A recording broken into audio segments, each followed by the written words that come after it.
ឯកឧត្តមអគ្គនាយកសាមសំណាងនៃសមាគមវិទ្យុនិងទូរទស្សន៍អនឡាញសំឡេងជនពិការភ្នែកចុះសួរសុខទុក្ខដល់ជនមានពិការភាពភ្នែកម្នាក់នៅខេត្តបន្ទាយមានជ័យ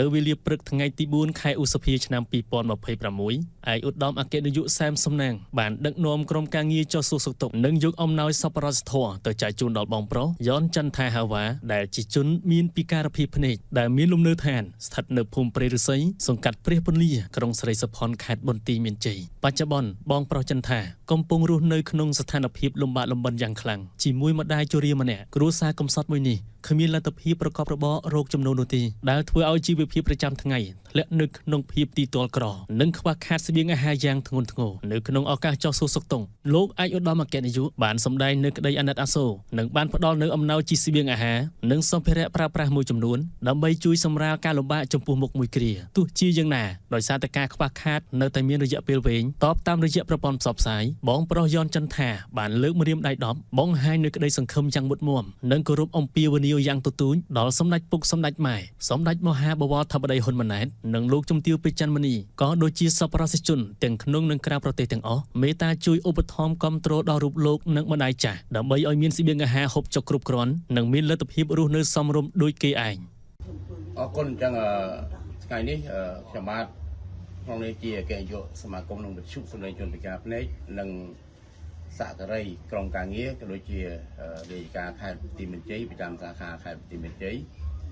បានមកសួរសុខទុក្ខលោកអូនវ៉ាហៅចន្ទថានេះគឺអតីតទេសសិស្សរៀននៅជាមួយខ្ញុំរួមសាលារួមមណ្ឌលជាមួយគ្នាប៉ុន្តែជាអកុសលលោកអូនវ៉ានេះគឺគាត់មានពិការដល់ទៅ3ពោយោជើងហើយអូទីសឹមហើយនឹងពិការភ្នែកហើយសប្តាហ៍នេះគាត់រស់នៅជាមួយនឹងម្ដាយចាស់ជរាហើយនៅក្នុងខេត្តបន្ទាយមានជ័យនេះគេហៅភូមិគុំវិទ្យភូមិព្រៃស្រីសង្កាត់ព្រះវលាក្រុងស្រីសុផាន់ខេត្តបន្ទាយមានជ័យហើយថ្ងៃនេះខ្ញុំក៏បានពំនាំយកមកអំណោយមកសួរសុខទុក្ខគាត់រួមមានអង្គ50គីឡូហើយត្រីខ1យួរទឹកស្អ៊ីវ1យួរទឹកត្រី1យួរមី1កេសថាវិការដូចជា120,000រៀលណាបាទហើយមិនតែប៉ុណ្ណោះបងអូនបាក៏ដូចជាម្ដាយបានស្នើទៅកាន់អំពាវនាវទៅកាន់សម្ដេចតេជោហ៊ុនសែនសម្ដេចប៊ុនរនីហ៊ុនសែនសម្ដេចហ៊ុនម៉ាណែតលោកជំទាវពេជ្រច័ន្ទមនីគាត់ហ្នឹងគឺមិញនេះគឺគាត់បានស្នើយ៉ាងទទូចអង្វរកសុំទៅកាន់ប្រមុខថ្នាក់ដឹកនាំរបស់យើងគឺគាត់សុំដោយសារកត្តាជីវភាពរាល់ថ្ងៃគាត់លំបាកគឺសុំឧបត្ថម្ភជាប្រាក់ខែដោយសារគាត់កាលមកនៅសិក្សាជាមួយខ្ញុំនោះគឺបើយើងនិយាយទៅគឺគាត់រៀនមុខផ្លេចក្រោយរៀនក្រោយផ្លេចមុខអញ្ចឹងទៅអត់មានឱកាសអាចបំពេញការងារបានទេដោយសារគាត់ពិការច្រើនប្រភេទអញ្ចឹងកាលនោះគាត់ខ្ញុំលើកបន្តិចទេថ្នាក់ទី1រៀនជាមួយខ្ញុំចំណាយពេល5ឆ្នាំថ្នាក់ទី2 3-4 ឆ្នាំហើយថ្នាក់ទី4ទី3នោះប្រហែល 4-5 ឆ្នាំនិយាយទៅគាត់បោះបង់ការសិក្សានៅក្នុងថ្នាក់ទី5អញ្ចឹងឯងបាទថ្នាក់ទី5អញ្ចឹងហើយឱកាសការងារសម្រាប់គាត់គឺអត់មានទេរាល់ថ្ងៃគាត់នៅតែផ្ទះហើយនៅជាមួយម្ដាយចាស់ជរាអញ្ចឹងគាត់គ្មានប្រាក់ចំណូល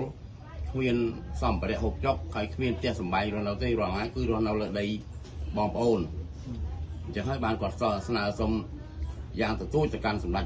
តេជោហ៊ុនសែនសម្ដេចប៊ុនរនីហ៊ុនសែនសម្ដេចហ៊ុនម៉ាណែតលោកជំទាវពេជ្រច័ន្ទមនីស្នើសុំឧបត្ថម្ភយ៉ាងទទូចជាប្រាក់ខែហើយបើអាចទេគឺអាចឈានចូលទៅការសុំធ្វើជាលំនៅឋានសំរុំមួយនៅលើដីគាត់នៅខាងនោះទេមិនមែននៅខាងនេះទេនេះដីបងប្អូនថ្នាក់នៅណាអញ្ចឹងជាទីបញ្ចប់ខ្ញុំបាទសូមគោរពជូនពរជូនជ័យសិរីរបស់សុខគ្រប់ប្រការជូនដល់សម្ដេចអគ្គមហាសេនាបតីជោហ៊ុនសែនសម្ដេចគតិព្រឹទ្ធបណ្ឌិតប៊ុនរនីហ៊ុនសែនដែលជាសម្ដេចពុកសម្ដេចម៉ែនិងគ្រប់ជូនពរដល់សម្ដេចបងសម្ដេចបវរធិបតីហ៊ុនម៉ាណែតហើយនិងលោកជំទាវបណ្ឌិតពេជ្រច័ន្ទមនីសូមមានសេចក្តីសុខសុខភាពល្អហើយពិសេសគឺជូនពរដល់សហការីក្រុមការងារទាំងអស់ដែលមកជាមួយខ្ញុំនិងនាយិកាហើយនឹងបងប្អូនហើយដល់លោកជំទាវទាំងអស់ដែលបានគ្រប់គ្រងលោកជំទាវអង្គញា